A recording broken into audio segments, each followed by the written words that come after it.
Hello. Hi, Nat. Nice to see you. So my name is Louise Zeelenberg, and I'm the Regional Manager for Southeast Asia and Australasia at the University of Edinburgh. So now that we're reaching the new application cycle, so I think it's a good starting point to catching up and also share the information for the student as well. So let's get started from the first question about, is there any updates from the university when it comes to this application cycle? Sure. This academic year has just started for us at the University of Edinburgh. We started on the 21st of September, so we're a couple of weeks into the academic year now. The university this year is offering what we call a hybrid approach.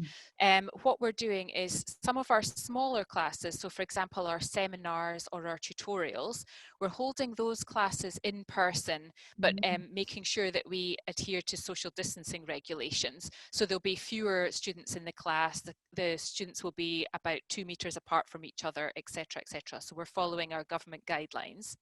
But for the larger scale lectures, where normally we might have up to 200 students in a lecture theatre, those students will be able to join in online. So we're making sure that we're keeping our students very safe by either social distancing or using online platforms to teach. Yes, so we're already open for both undergraduate and postgraduate applications.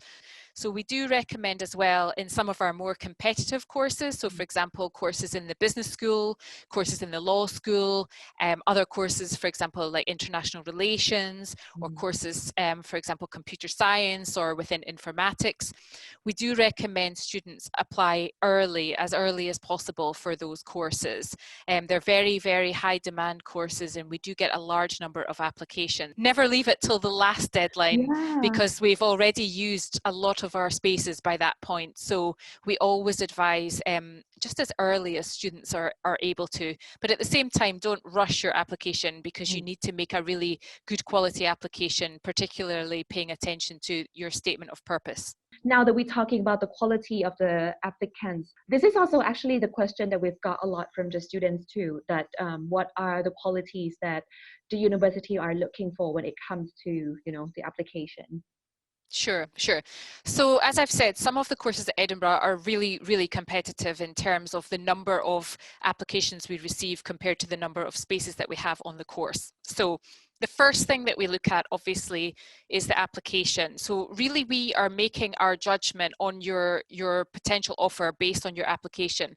Mostly, we don't interview for our courses. So what you supply to us as part of your application really is all we have to go on. The first thing, we're looking for a strong GPA from your undergraduate degree. Generally speaking, for Thai postgrads, we're looking for a GPA of 3.2 or above out of 4. But the absolute minimum we would consider would be a 3.0, but preference would be to be 3.2 or above. Now, as I mentioned as well, the IELTS does play a factor. So if you have an IELTS, it's definitely recommended to submit that with your application, just to enforce the strength of the application, I would say, because if you apply with an IELTS and someone else applies without, then your application does look a bit stronger. So we also need to see really a strong motivation for the subject choice that you have selected. So we do need to see in your personal statement, so your reason for applying for that particular course, how your bachelor's degree study relates to that subject area, and also how you want to use the degree in your career progression. The personal statement is really where you can differentiate yourself, if you like, from the other applicants. So we do want to see any information in there apart from your motivations. We want to see information about any work experience.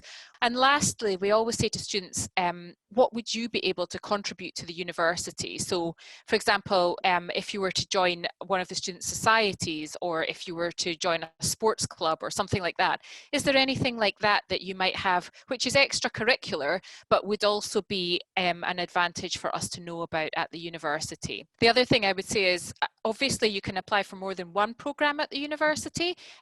You might apply for 2 programs within different schools, or maybe 2 programs within the same school.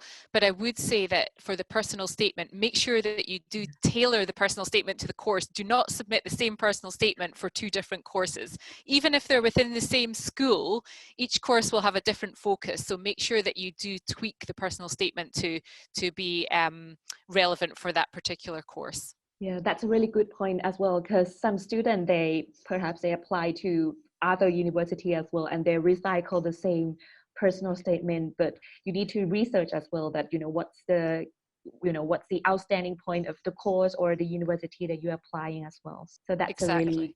really good recommendation. Sometimes we do even receive personal statements that say, I'm applying to the University of Glasgow, blah, blah, blah, blah, blah. And we're the University of Edinburgh, and we think, I think you've forgotten to change that. So yes, please pay attention and proofread your personal statements.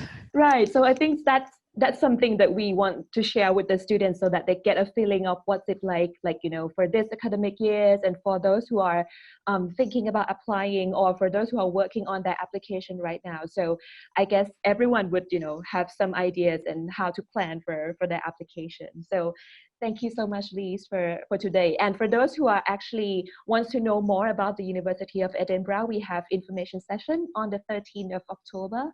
You can register and also meet with Louise as well.